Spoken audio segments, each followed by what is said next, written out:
शान्ताकारं भुजगशयनं पद्मनाभं सुरेशं विश्वाधारं गगनसदृशं मेघवर्णं शुभांगं लक्ष्मीकान्तं कमलनयनं योगभृत्यानगम्यं वन्दे विष्णु भवभयहरं सर्वलोकैकनाथं। कृष्णाय वासुदेवाय हरये परमात्मने प्रणतक्लेशनाशाय गोविंदाय नमो नमः। संस्कृत श्रव्यम इस समूह से संबद्ध सभी विद्वद्गण, सभी शास्त्र प्रेमीगण, सभी शास्त्र जिज्ञासुगण एवं संस्कृत शौर्यम इस समूह के संस्थापक एवं प्रबंधकगण, आप सबको प्रणाम करते हुए, साधुवाद करते हुए आज के इस ज्ञान सत्र को प्रारंभ करते हैं। कल हम लोगों ने नलोकाभ्य निष्ठा खलः त्रिणाम इस सूत्र तक चर्चा की थी। आज उस पर भी चर्चा करेंगे और जो अवशिष्ट विचार हैं उन पर भी चर्चा करेंगे। आज षष्ठी विभक्ति की पूर्णता भी होगी। नलोकाभ्य निष्ठा खलः त्रिणाम में आपने लादेश के रूप में क्षत्रि शानच को ग्रहण किया। लादेश के रूप में जो अन्य हैं तिप्तजी वगैरह का ग्रहण क्यों नहीं कर सकते हैं, एक प्रश्न ये उठता है। तो उसका मुख्य उत्तर यह है कि प्राप्तो सत्याम निषेधा, प्राप्ति होने पर निषेध है। कृत प्रत्यय परे रहते ही अनुक्त कर्ता और कर्म को षष्ठी का विधान कर्तिकरणों कृति से, और जहां दोनों की एक साथ प्राप्ति है वहां पर वह प्राप्तो कर्मणि सूत्र से सामान्यतया, विशेष रूप से तो दिवस तदर्थ से भी है, विभाषोपसर्गे भी है और प्रेष्यव्रूर हविषो देवता संप्रदाने भी है। तो इन सूत्रों के द्वारा भी प्राप्त होता है। तस्य च वर्तमाने है, अधिकरणवाचिनश्च, ये सभी सूत्र वो अनुक्त कारक में अर्थात कर्ता कर्म में षष्ठी विभक्ति का नियमन करते हैं। तिंग प्रत्यय परे रहते कोई भी सूत्र षष्ठी का विधान नहीं करता। षष्ठी हो सकती है वहां फिर भी, अगर हम तन्निष्ठ कारक की संबंध सामान्येन विवक्षा करते हैं। जैसे मातु स्मृति प्रयोग आया है, एधोदकस्य उपस्कुरुते आया है, षष्ठी शेष सूत्र में आपने इन उदाहरणों को देखा है। किंतु नलोकाभ्य सूत्र शेष षष्ठी का निषेध नहीं करता। वो तो होवे करेगी, उसके विषय में आगे चर्चा हुई है और भी विशेष चर्चा करेंगे। तो प्राप्तो सत्याम निषेध है, इस नियम के आधार पर जिसके परे रहते षष्ठी विभक्ति की प्राप्ति होती है उसी का निषेध होता है। ऐसी अवस्था में लादेश के रूप में केवल क्षत्रिशानच मात्र यही दो प्रत्यय वहां उपस्थित होते हैं, जिनके पर रहते चूंकि क्षत्रिय और शानच दोनों कर्तार्थ में होते हैं, इसलिए कर्ता उक्त होता है। अनुक्त कर्म में षष्ठी विभक्ति कर्तिकरणों कृत सूत्र से प्राप्त होती है, जिसका नलोकाभ्य सूत्र निषेध करता है। इसलिए लादेश केवल उन्हीं का ग्रहण होता है। अव्यय के द्वारा भी किसका ग्रहण होगा? तो तत्संप्रदाय, तत्संप्रदाय को बोला तत्जाति विशेष अर्थात कृत प्रत्ययांत, ऐसे कृत प्रत्यय, जो ऐसे कृत प्रत्यय जिनके होने पर कृत प्रत्ययांत शब्द की अव्यय संज्ञा होती है। जैसे हमने बताया था, अक्त्वा तो सुन का सुना, कृत में जनता, ये जो सूत्र हैं ये तत्त प्रत्ययांत की अव्यय संज्ञा करते हैं, इसलिए अव्ययत्वेन उन्हीं का ग्रहण होगा। क्यों? अन्य का ग्रहण क्यों नहीं होगा? का अन्य के परे रहते षष्ठी विभक्ति का नियमन करने वाला कोई सूत्र नहीं है। तो जो नियमन करने वाला सूत्र ही नहीं तो निषेध कहां से होगा? इसलिए अव्यय पद से त्रादिष्कृत प्रत्ययांत शब्द गृहीत हो जिनकी अव्यय संज्ञा होती है। जैसे हमने कहा कि अव्यय संज्ञा करने वाले सूत्र हैं तो सुन का सुना, कृण में जनता आदि। इसी प्रकार निष्ठा शब्द से तो स्पष्ट है, तत्वतु निष्ठा, ता प्रत्यय रक्तवतु प्रत्यय का होगा। खलर्थ प्रत्यय का ईशदुषु कृच्छा कृच्छार्थेषु खल, तो कृच्छ अकृच्छ ये है खलर्थ। तो अब इनका जो विधान होता है इसके लिए पृथक सूत्र ही है। तयोरेव कृत्यक्त खलर्था,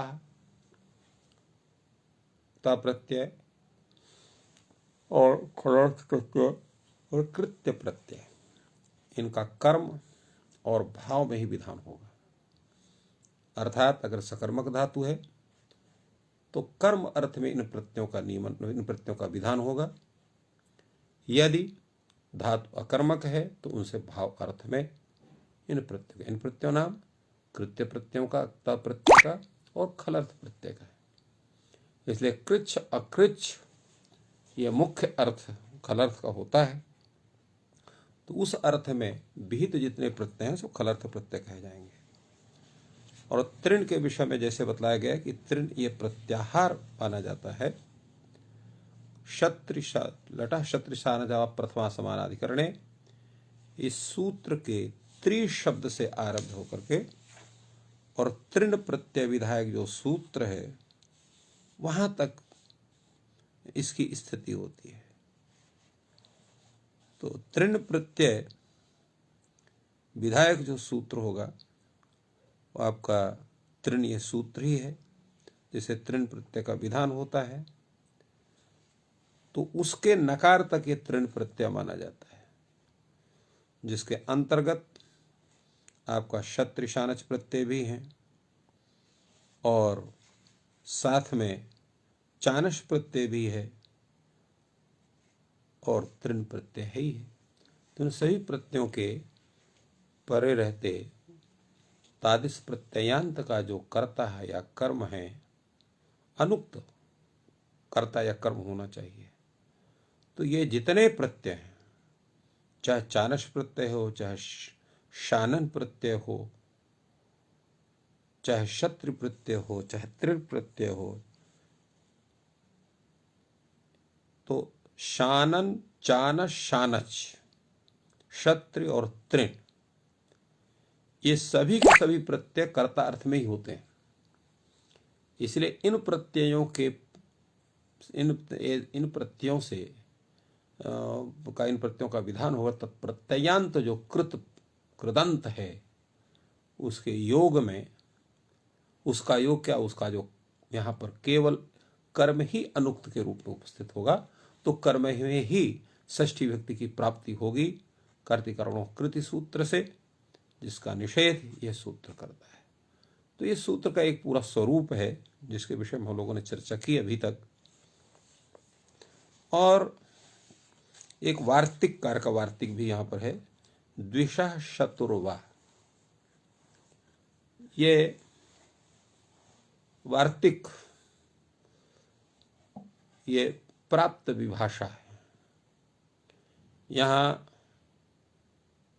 द्विष शब्द को क्षत्रि प्रत्यय के परे रहते नित्य निषेध प्राप्त था, जिस निषेध का ये विकल्प करता है।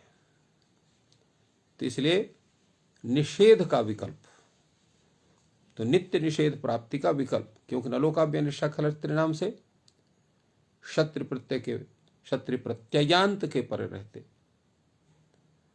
यहां नित्य षष्ठी का निषेध प्राप्त था, जिसका ये विकल्प कर देता है। तो प्राप्त विभाषा के रूप में, अब यद्यपि प्राप्त विभाषा के रूप में तो उदाहरण जो आते हैं वहां पर कार्य विशेष की प्राप्ति हो, उसका वैकल्पिक स्वरूप हो,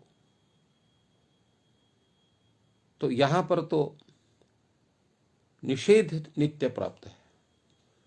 तो तात्पर्य विभाषा का प्राप्त विभाषा, अप्राप्त विभाषा, प्राप्ता प्राप्त विभाषा का जो स्वरूप है, तो अप्राप्त विभाषा का स्वरूप है जिसका निषेध या विधान किसी से प्राप्त ना हो और उसका वैकल्पिक विधान या निषेध हो, तो प्राप्त वो जो है वो अप्राप्त विभाषा का स्वरूप होगा।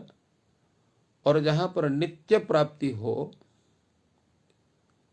और उसका निषेध नित्य अप्राप्ति, नित्य निषेध, नित्य प्राप्ति या नित्य निषेध प्राप्त हो, उसका वैकल्पिक स्वरूप स्थापित किया जाए, तो वो प्राप्त विभाषा के अंतर्गत उसको मान सकते हैं। तो यहाँ पर भी प्राप्त विभाषा मान सकते हैं, क्योंकि यहाँ पर नित्य निषेध प्राप्त है नलोकाभ्य निष्ठा खलर्थ त्रिनाम सूत्र के द्वारा। फलतः इस स्थल में द्विषाशतुर्वा सूत्र से यहाँ पर जो है इसका अर्थ है कि द्विष धातु का जो क्षत्र प्रत्ययांत रूप है, उसका जो कर्म है उसको विकल्प से षष्ठी विभक्ति का निषेध होता है, नियमन नहीं होता है, क्योंकि नियमन तो प्राप्त है, उसको निषेध होता है। इसका षष्ठी विभक्ति का नियमन तो प्राप्त है कर्तिकरणकृत सूत्र से, नित्य प्राप्त है। जिसका निषेध नित्य हो रहा है नलोकाभ्य सूत्र से, उस निषेध का ये प्रतिप्रसव कर रहा है, वैकल्पिक प्रतिप्रसव। इसलिए यहां पर प्राप्त विभाषा का स्वरूप बन रहा है। और उसका उदाहरण है मूरस्य मूरम वा द्विषन। तो क्षत्र प्रत्ययांत द्विष धातु है, यहां द्विषन उसका रूप है, उसका कर्म है यहां पर मूर। मूर को यहां पर जब षष्ठी के निषेध का निषेध हो गया तो वहां षष्ठी हो जाएगी कर्तिकरणकृत सूत्र से। द्विषाशतुर्वा ये षष्ठी का विधान नहीं करता है, षष्ठी के निषेध का वैकल्पिक निषेध करता है। इसलिए ये नहीं समझना चाहिए कि द्विषाशतुर्वा ये विकल्प से षष्ठी विभक्ति का नियमन करता है। क्यों नियमन नहीं कर सकता ये? क्योंकि ये इसका ये निषेध कर रहा है। किसका निषेध कर रहा है? निषेध का निषेध कर रहा है। तो विधान जो होगा वो जो सूत्र उसी से होगा। परंतु एक कल्पना कर सकते हैं कि वहां पर जो निषेध का निषेध कर रहा है, तो तात्पर्य है कि निषेध का निषेध होना, उसकी प्राप्ति बतलाना, तो इसे प्राप्ति भी हम स्वीकार कर सकते हैं कथनचित। परंतु वास्तविकता यही है, कोई निषेध का निषेध करेगा तो अब उसका निषेध का निषेध तत्प्राप्ति मानी जाती है। हमारे यहाँ नैयायिक लोग कहते हैं भावा भावः भाव रूपो भवति। जैसे घटा भावा भाव, घटः अस्ति, इसका मतलब घटः नास्ति, तो घट प्रत्युक भाव कहलाएगा। और घटा भावा भावः नास्ति कर देंगे तो घटः अस्ति ये प्रतीति होती है। उसी तरह से यहाँ पर प्राप्त जो षष्ठी विभक्ति है लोकाभ्य से उसका निषेध होता है, द्विषाशतुर्वा उसका निषेध का वैकल्पिक निषेध होता है, तो वहाँ उसकी षष्ठी की सत्ता बनती है। तो इस वार्तिक के द्वारा भी हम कथनचित उसकी परिकल्पना कर सकते हैं। और पक्ष में चूंकि विकल्प से षष्ठी विभक्ति के निषेध का निषेध हो रहा है, तो वहां पर जो कर्म है उससे कर्मणि द्वितीया से द्वितीय विभक्ति का नियमन होगा। इसलिए मूरस्य मूरम वा द्विषन ये प्रयोग होगा। अभी हम लोग चर्चा कर रहे थे कि लोकाभ्याय निष्ठा खलर्थ परिणाम, यह जो सूत्र है केवल कारक षष्ठी का ही निषेध करता है। ये शेष षष्ठी का निषेध नहीं करता है। मूलकार ने भी यह लिखा, सर्वोप्ययम कारक षष्ठ्याः प्रतिषेधः, कारक षष्ठी का प्रतिषेध करता है। शेषे षष्ठी तु स्यादेव, अगर हम उस कृत प्रत्ययांत शब्द का जो कर्म है, उस कर्म की या कर्ता की संबंधत्वेन विवक्षा करते हैं, तो इसलिए हमने कर्ता कहा और कर्म कहा। किंतु सामान्यतया इसमें दोनों मिलते हैं, कर्म भी मिलता है, कर्ता भी मिलता है, कर्म अधिक मिलता है। तो इसलिए जैसे कर्म कहाँ मिलेगा, अनुक्त, तो अनुक्त कर्म मिलेगा जहां कर्तृ में प्रत्यय हो रहा है, अनुक्त कर्ता मिलेगा जहां कर्म में प्रत्यय हो रहा है।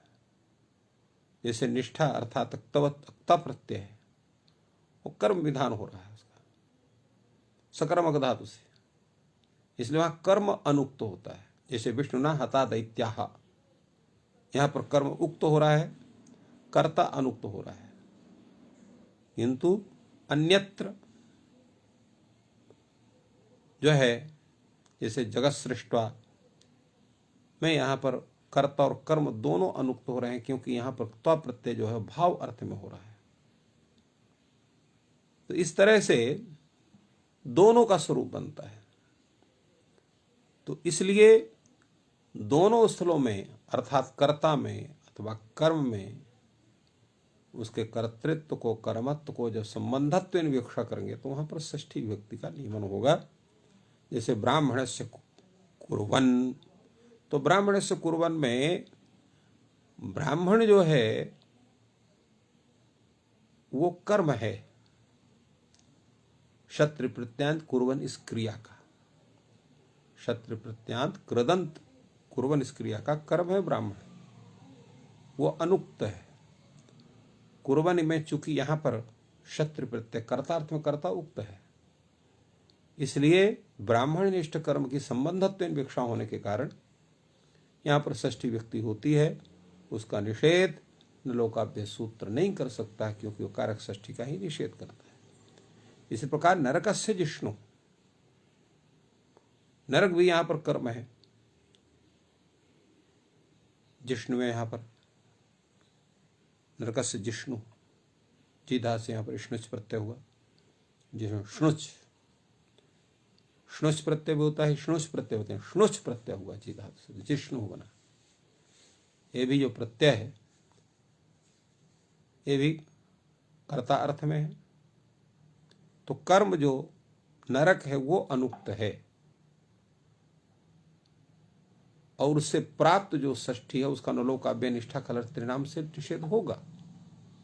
किंतु नरक निष्ठ जो कर्म है उसकी संबंधत्वेन विवक्षा अगर हम कर देते हैं तो लोकाभ्याय सूत्र वहां उपस्थित नहीं होगा। वहां षष्ठी शेष सूत्र से षष्ठी विभक्ति है नरकस्य जिष्णु होना।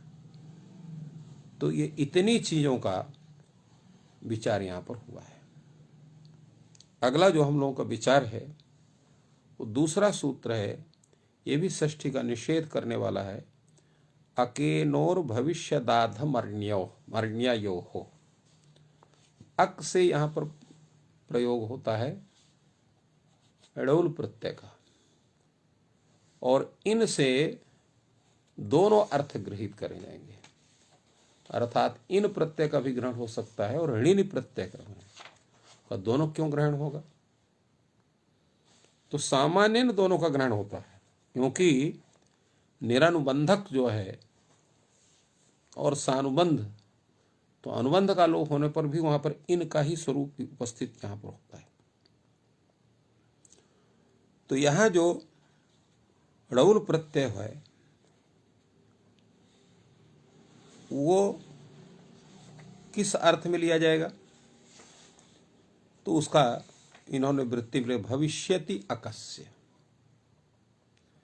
यद्यपि जो यहां प्रयोग है सूत्र में अकेनोर भविष्यदाधमर्ण्ययोः, तो यहां अकश्च इनच इति अकेनौ तयोः अकेनोः, अक प्रत्यय और इन प्रत्यय।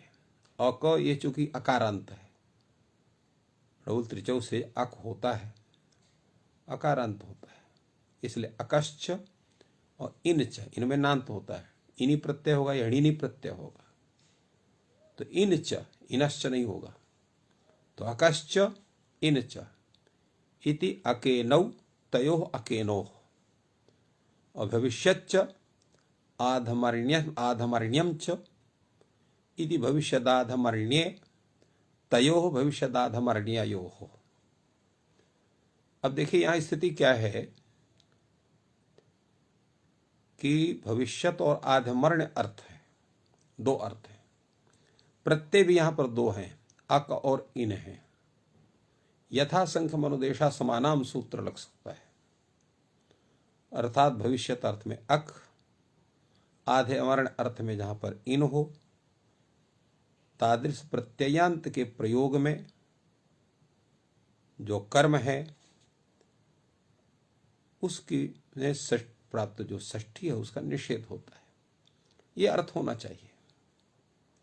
किंतु यहां क्या है, व्याख्यानात सूत्र की प्रवृत्ति यहां नहीं होती है।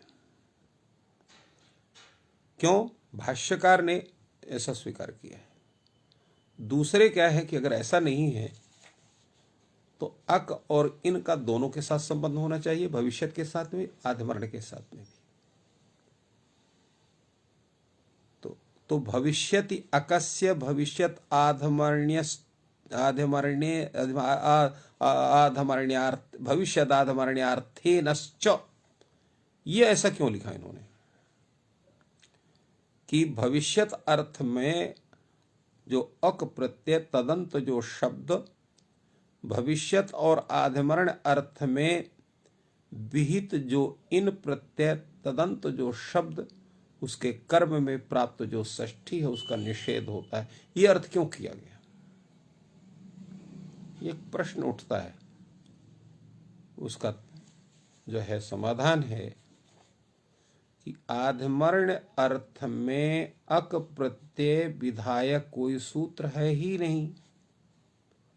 तो जब है ही नहीं तो उस अर्थ में आपको अक मिलेगा कहां? तो यदस्ति तदेव गृह्यते, जो रहता है उसी का ग्रहण होता है। जैसे एक श्लोक है, एष बंध्या सुतो याति खपुष्पकृत शेखरः कूर्म क्षीर चयस्नातः शशृंग धनुर्धरः। इस पद्य में एष बंध्या सुतो याति, अगर पुत्र ही उत्पन्न होगा तो बंध्या नहीं रहेगी। तो यद्यपि सुत भी अन्यत्र प्रसिद्ध है, बंध्या भी अन्यत्र प्रसिद्ध है, किंतु बंध्या निरूपित सुतत्व अप्रसिद्ध है, संभव ही नहीं है। खपुष्पकृत शेखर, आकाश पुष्प को अपने मस्तक में लगाए हुए है, तो आकाश में जो कोई वस्तु, आकाश क्या निराधार, तो निराधार में पुष्प कहां से रहेगा? पुष्प खिलेगा कहां से? पुष्प खिलने के लिए तो भूमि की आवश्यकता होती है, बीज की आवश्यकता होती है, जल की आवश्यकता होती है, प्रकाश की आवश्यकता होती है। वो कहां से उसको मिलेगा? तो हो ही नहीं सकता है। तो खपुष्पकृत शेखर और कूर्म क्षीर चयस्नातः, कूर्म क्षीर, कूर्म मतलब जो है कच्छप, उसको तो दुग्ध होता नहीं उसको, तो जो उसका असंभव है उसमें स्नान कहाँ से करेगा? और शशृंग धनुर्धरः, शस को सींग, शस अर्थात खरगोश को सींग ही नहीं होती है। तो ये क्या है, ये वस्तु अत्यंत अप्रसिद्ध है। तो जैसे अत्यंत अप्रसिद्ध इन वस्तुओं का ग्रहण संभव नहीं है, वैसे आधमर्ण्य अर्थ में णबुल प्रत्यय भी असंभव है ही नहीं। क्योंकि णबुल प्रत्यय यहां जो भविष्यत अर्थ में कर रहा है, तुम णबड़ो क्रियार्थायाम क्रियायाम क्रियार्थायाम, इस सूत्र से होता है भविष्यत अर्थ में णबुल प्रत्यय। क्यों होता है? क्योंकि तो तुम णबुलो क्रियायाम क्रियार्थायाम सूत्र में भविष्यत का तो कथन है नहीं। तो भविष्यत का कथन है, कैसे है? भविष्यत गम्यादय सूत्र से यहां पर भविष्यत की अनुवृत्ति होती है। इसे णबुल प्रत्यय जो यहां पर हुआ है वो भविष्यत अर्थ में इस सूत्र के द्वारा णबुल प्रत्यय का विधान होता है। फलतः यहां पर भविष्यत अर्थ मिलेगा। तो फिर ये इन्हीं कहां से मिलेगा आपको? तो यहां पर दो है। एक सूत्र है गमे ऋणी, क्योंकि आपका यहां जो प्रयोग आया हुआ है, आगे बतलाया जाएगा उसका। ब्रजम गामी और शतम दाई, ये दो प्रयोग हैं। इनमें ब्रजम गामी में एक सूत्र है, औणादिक सूत्र है गमे ऋणी, इसमें भी भविष्यत की अनुवृत्ति होती है। तो यहां जो इनि प्रत्यय हुआ है गमे ऋणी से, वो भविष्यत अर्थ में हुआ। शतम दाई में जो ऋणी प्रत्यय हुआ है वो सूत्र ही है वहां पर, आवश्यकाधमरणयोर ऋणी।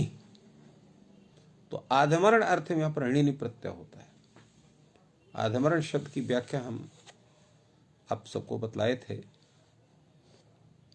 आधमर्ण और उत्तमर्ण, अधमर्ण और उत्तमर्ण, ये दो हैं। उत्तमर्ण वो है जो ऋण किसी को दे, अधमर्ण वो है जो ऋण का ग्रहण करे। और अधमर्ण्यस्य भावः आधमर्ण्यम, शय प्रत्यय होकर के आधमर्ण्य शब्द बना हुआ है। तो यहां जो इनि प्रत्यय है, इनि शब्द जैसे हमने बतलाया कि सामान्यन निरनुबंधक सानुबंधक दोनों का ग्रहण होता है। तो इनि से ऋणी का भी ग्रहण होगा, इनि का भी ग्रहण होगा। गमे ऋणी ही सूत्र से यहां पर भविष्यत अर्थ में इनि प्रत्यय है। अवावश्यक आधमरण्य और ऋणी सूत्र से शतम दाई में यहां पर ऋणी प्रत्यय है। और इन प्रत्यय होने के कारण ही आतो युग क्षणकृतों से यहां पर युग का आगम होकर के दाई रूप बना हुआ है। तो इस तरह से सतः पालवक अवतरति में यहां पर पालक शब्द पाल धातु से, तुम णबुलो क्रियायाम क्रियार्थायाम शुद्ध से भविष्य अर्थ में यहां पर णबुल प्रत्यय है, पालक बना हुआ है। उसका कर्म है यहां पर सत, उससे प्राप्त जो षष्ठी है, जो कर्तिकरणों कृत सूत्र से प्राप्त है, उसका निषेध कर देता है। तो यहां पर द्वितीय बहुवचन में सतः रूप बनता है। यद्यप रूप की दृष्टि से षष्ठी में अगर षष्ठी विभक्ति यहां पर होती तो सताम पालको अवतरत ये इसका रूप होता, क्योंकि सत ये बहुवचन है, इसलिए द्वितीय बहुवचन में सतः, सत सतौ सतः, सतम सतौ सतः ये रूप होता है इसका। तो सतः पालक अवतरति, ये सत शब्द बहुवचन द्वितीय बहुवचनांत शब्द है। ब्रजम गामी में जैसे हमने बताया कि गम धातु से यहां पर ऋणंत गम धातु से यहां पर इनि प्रत्यय हुआ है, क्योंकि अगर अण्यंत से करेंगे तो वहां पर गमी रूप बनेगा। ऋण्यंत गम धातु से यहां पर करें तो गामी रूप हुआ है, ब्रजम गामी। और यहां पर ब्रज शब्द का होता है जो है जो गोष्ठ अर्थात जहां गायें रुकती हैं रहती हैं उसको ब्रज कहते हैं। और ब्रजमगामी यहाँ पर ब्रज अर्थात गोष्ठ को जाने वाला, जाने को उद्यत अभी गया नहीं है, आने के लिए उत्सुक है, तो भविष्यत में जाने वाला है। तो यहाँ पर भविष्यतार्थक यहाँ पर इन्हीं प्रत्यांतगामी शब्द है। और उसके योग में या उसका जो कर्म है ब्रज, उससे प्राप्त षष्ठी विभक्ति का इस सूत्र से निषेध होने से कर्मणि द्वितीया से द्वितीया होती है और ये आपका प्रयोग ये सिद्ध होता है। अगला आपका प्रयोग है शतमदायी, जैसे हमने बताया है ये ऋणी प्रत्यांत है। आवश्यकता मरण और ऋणी सूत्र से यहाँ पर ऋणी प्रत्यय हुआ है और ऋणी प्रत्यय होने के कारण इसका ये रूप बनता है। अगला जो प्रयोग है आपका सूत्र है कृत्यानाम कर्तरि वा, इस सूत्र है। यह कहता है कृत्यानाम अर्थात कृत्य प्रत्ययांतानाम प्रयोगे यह कर्ता तस्य षष्ठी वा स्यात्, कर्ता को षष्ठी होती है विकल्प से। यह सूत्र भी जो है वो निषेध सूत्र वस्तुता है, परंतु निषेध क्या कर रहा है? विकल्प से निषेध कर रहा है। विकल्प से षष्ठी का विधान नहीं कर रहा है, नित्य प्राप्त षष्ठी का विकल्प से विधान कर रहा है, विकल्प से निषेध कर रहा है। इसलिए यहां पर प्राप्त विभाषा है। यहां पर प्राप्त क्या प्राप्त है? क्योंकि यहां कर्तिकरणों सूत्र से यहां षष्ठी प्राप्त है और जहां भाव में प्रत्यय और वहां और कर्म भी है तो वह प्राप्त तो कर्मणि से भी प्राप्त है, तो दोनों का निषेध करता है। तो यहां पर कर्तरि का निषेध कर रहा है। प्रयोग जैसे आपके सामने उपस्थित है, मम मया ममवा सेव्यो हरि, यहां सेव धातु से यत प्रत्यय हुआ है, कर्म अर्थ में हुआ है और इसलिए नहीं, कर्म अर्थ में हुआ है। कर्म यहां पर हरि है, कर्ता अस्मत् शब्द है, तो कर्म हरि के उक्त होने से यहां प्रथमा विभक्ति है, कर्ता से षष्ठी विभक्ति प्राप्त होती है जिसका विकल्प से निषेध करता है कृत्यानाम कर्तरिवा। तो जब षष्ठी का निषेध होता है तो वहां पर कर्तिकरण्य तृतीया सूत्र से तृतीया, इसलिए पया पहले मया लिखा हुआ है, बाद में मम लिखा हुआ है। उदाहरण से स्पष्ट हो जा रहा है कि यहां पर षष्ठी का निषेध हो रहा है, किंतु वह निषेध विकल्प से हो रहा है। षष्ठी का विकल्प से विधान नहीं हो रहा है, षष्ठी का विकल्प से निषेध हो रहा है। षष्ठी तो नित्य प्राप्त रही, उसका विकल्प से निषेध हो गया। तो जब निषेध होगा तो मया बनेगा और जब निषेध नहीं होगा तो मम बनेगा, अर्थात षष्ठी वहां पर कर्तिकरणों सूत्र से षष्ठी हो जाएगी। यह स्वरूप इसका होगा।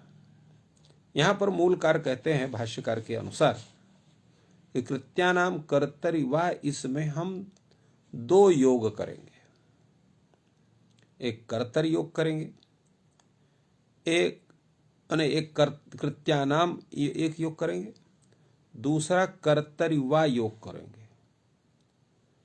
कैसे करेंगे इसको बाद में चर्चा करेंगे, पहले इसका पदकृत्य के विषय में चर्चा कर लेते हैं।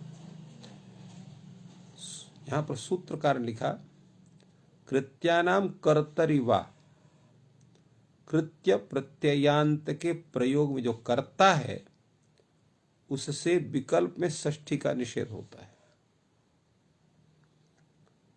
तो कर्ता क्यों कहा? तो यहां पर प्रयोग हो गया है गेयो माणव का सामनाम। यहां पर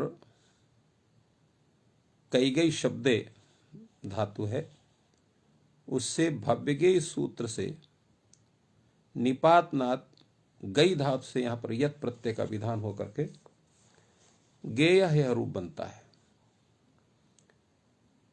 यहां कर्ता उक्त है, कर्ता कौन है? माणवक। अनुक्त कर्म है यहां पर सामान्य शब्द है, तो यहां जो षष्ठी विभक्ति प्राप्त है वो कर्ता को होती है, वो कर्म को होती है।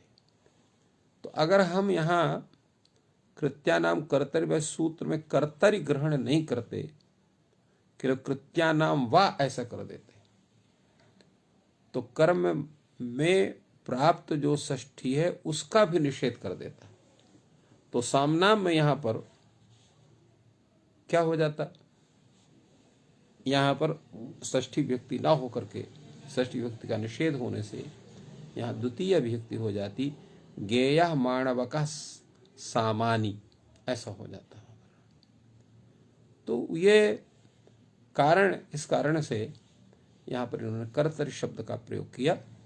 और जैसे बतलाया हमने कि भव्यज्ञेय सूत्र से कर्ता अर्थ में इसका जो है विधान है यत प्रत्यय का गई धातु से, और उससे निपातनात् यह गेय शब्द बना है, जिससे कर्ता उक्त होता है, कर्म अनुक्त होता है। इसलिए लिखा कर्तर यद विधानात् अनभिहितम कर्म, अनभिहितम अनुक्तम, अनुक्त कर्म होता है।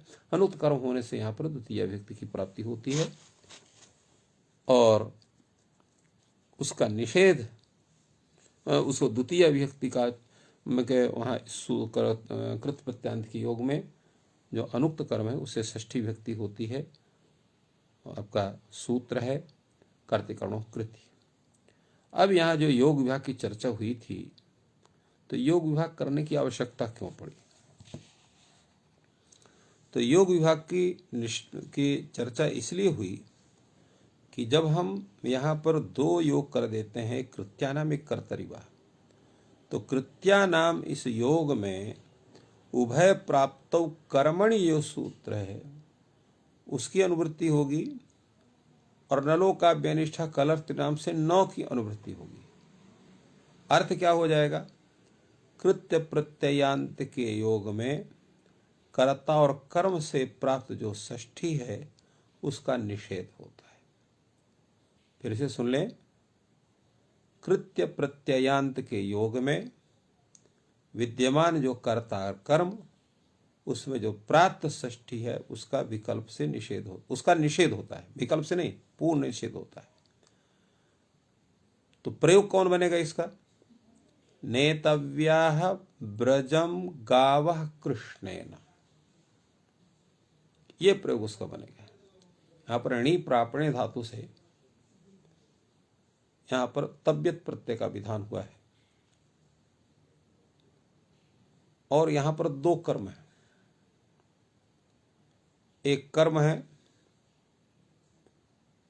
आपका गो, एक कर्म है ब्रज। गो की जो कर्म संज्ञा होती है वो कर्तरीत समकर्म सूत्र से, ब्रज की जो कर्म संज्ञा होती है अकथितम च सूत्र से।